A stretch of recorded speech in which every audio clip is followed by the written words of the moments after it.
What is up, everybody? Welcome back to my channel. Today we are here at Lake Julian, and today we're going to be talking about flight numbers because there's a whole bunch of different flight numbers and different controversies about what flight numbers mean, how flight numbers are going to react to your throw. But there's one number in particular that we're going to be talking about today, and it's not the disc speed. It's not how stable a disc is, but how much glide a disc has. I'll show you what I mean right here on the T-pad.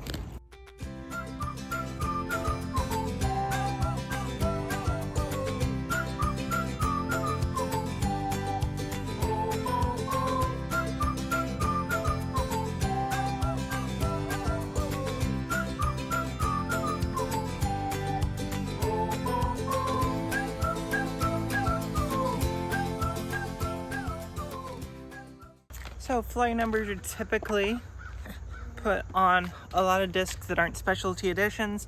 They're going to look something like this. So the first number right there is the disc speed, so how fast you need to throw the disc for it to kind of get its desired flight. The second two numbers, so on this case, would be a 0 and a 1. The 0 is the amount of turns, so if you throw this disc hard and flat, it's going to hold straight until it starts to slow down, and then the fade operates, and the fade is how aggressively it's going to try to drop itself out of the sky. This second number, though, this is the glide. So on this pilot, it has a glide of 5. Glide is basically how easy it is to get distance with a certain disc. So this being a glide of 5, to get it to go as far as a very not very glidey disc, I'm going to have to throw it not nearly as hard, because it just has the tendency to want to stay in the air and slowly drift down. Versus, and so that glide can get all the way up as high as, in this case, a 7, versus very unglidey discs like this Lone Star Dillo, which has a 2 right there, or this Rhino, which has a 1. So to get the same distance with these discs, even though this is a 2 speed, I'm going to have to throw it harder than this disc, even though this is a 1 speed, because this wants to stay in the air and these two want to drop out of the air. Hopefully I'll be able to show you what I mean. We're going to just throw an easy soft little forehand with the 5 glide Pilot and with the 1 glide Rhino. 2501 versus 2103. Watch the difference.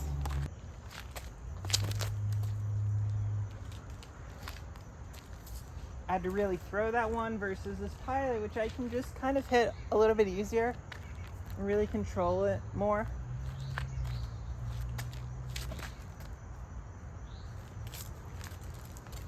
You can get the same flight with less effort. We're going to go backhand turnover with the Dillo, which is 1201, and the Spore, which is 1701. Watch the difference here.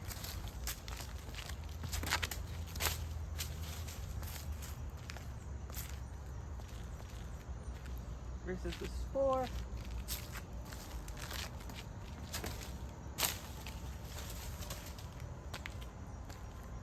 I'm able to control the angle of release and the hit point of release because I don't have to throw it nearly as hard.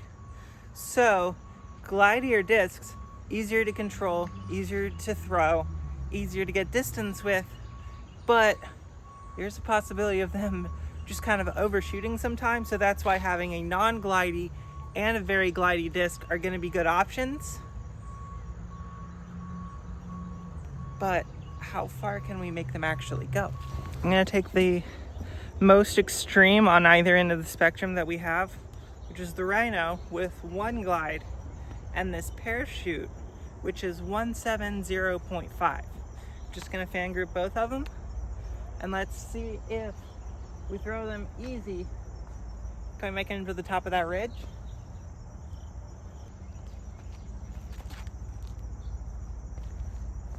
Top of the ridge. Glidey, not very glidey discs kind of do exactly what you say they're going to do every single time because they don't have enough hang time to do anything weird. But then they don't go that far.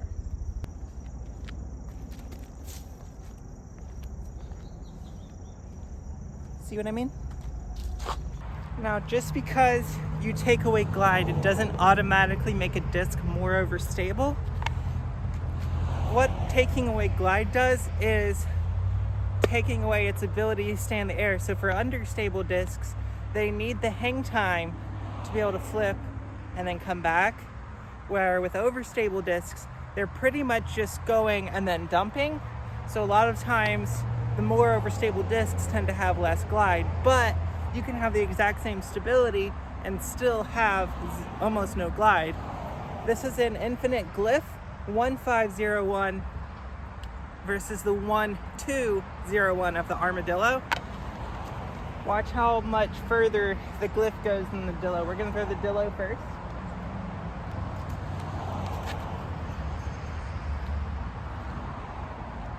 Now you might think, wow, that was some pretty glidey shot. Yeah, but I think this one's gonna go further.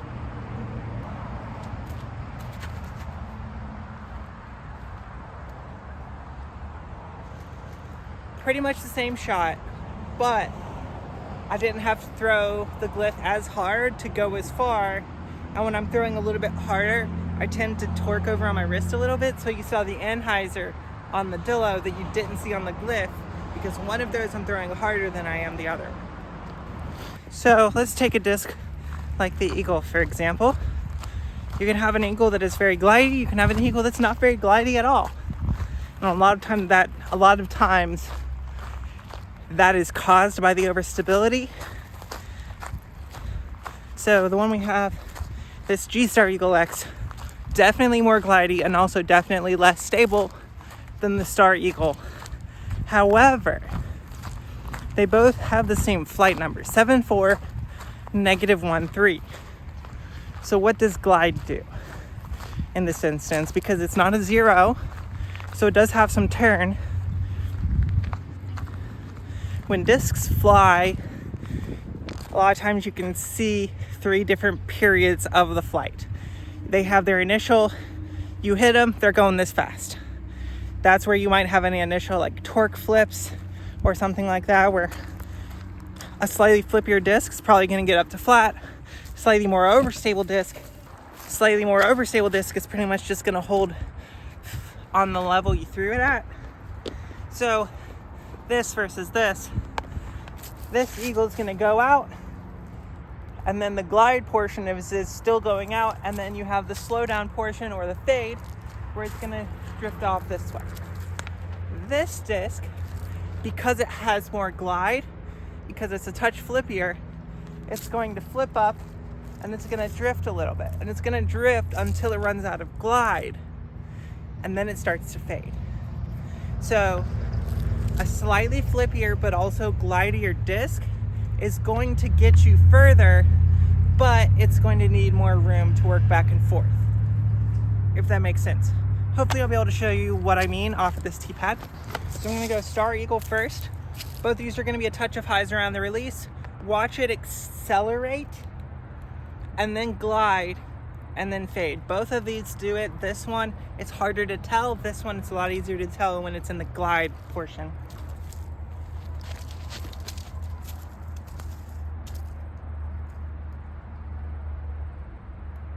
So that one, I threw it on a hyzer. It flipped up ever so slightly, but then it just kept gliding on the hyzer, and then it faded. And you could see when it started to fade because it stopped gliding forward on the hyzer and it just started to dump. Versus the G-Star Eagle.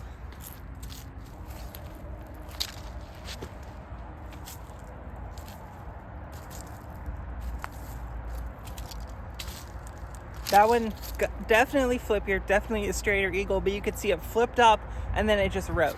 It rode on that, and then it slowly just faded out. There you can see, I have a disc that we're gonna throw on the next T-pad that probably shows it better than any other disc that I've ever seen, and that's the Spore.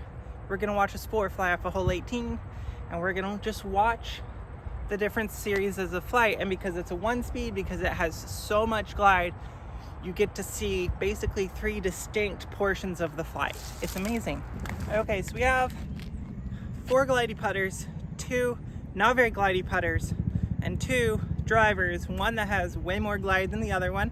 We're going to start off with the not very glidey putters, and this whole time just be watching for the different portions of flight, because when these two glide, that period of glide is very short as compared to the other discs that just stay in the air.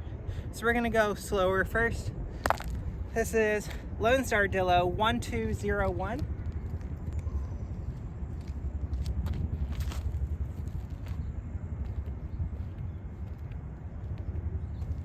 Yeah, might have made it over the tall grass.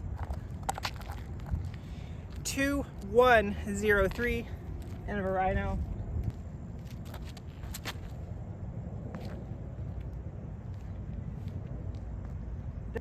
Up. Perfect. Now 1501, the Infinite Glyph.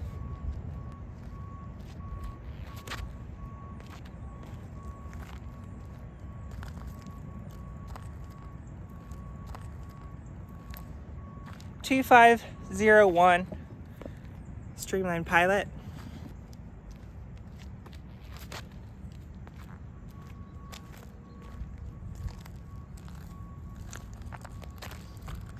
170.5 Streamline Parachute. That was a bad release. 1701 Neo Soft Spore.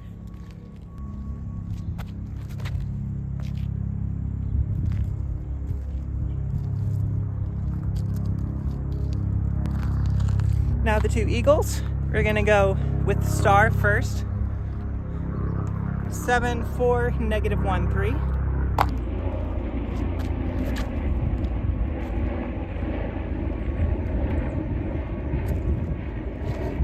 Versus the East G Star Eagle X.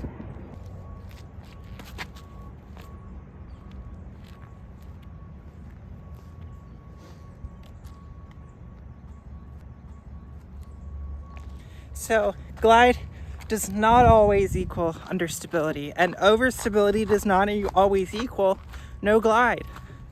You can have overstable discs that don't glide. You can have understable discs that don't glide. You can have overstable discs that do glide. The very first mid-range that I ever received and I ever threw was an Innova Wolf. It is a understable mid-range, 4-speed, -3-1, but it has 1 glide. Very similar to the Rhino, it has a thumb track on top. It's a really unique feeling disc, to be fair. But it's understable, but it doesn't have enough glide to be understable. So when you throw it until it starts to beat in, it pretty much just goes straight. It's really unique how if you mix up the different ideas about how the disc is supposed to fly, you can get some really interesting, unique flights out of discs. All that to say, go check out glidey discs. If you're having trouble getting quite as much distance as you want, maybe find something with a little bit more glide. If you feel like you're overthrowing everything, go get a disc that doesn't have as much glide. And I don't mean just go get a Berg, because there's better discs out there than a Berg. The Rhino is the original Berg. The person that created the Berg said that he was trying to recreate a Rhino, and he definitely did not do that. And I would rather throw a Rhino anyways. But sometimes you need glide, sometimes you don't need glide. Just make sure you have the right amount of glide. If you enjoy content like this, please make sure to like the video. If you want to see new stuff, make sure to comment that down below. And please make sure to subscribe. Helps you guys out with these subscriber-only giveaways, and it definitely helps me out as well. And until next time, see you out on the course.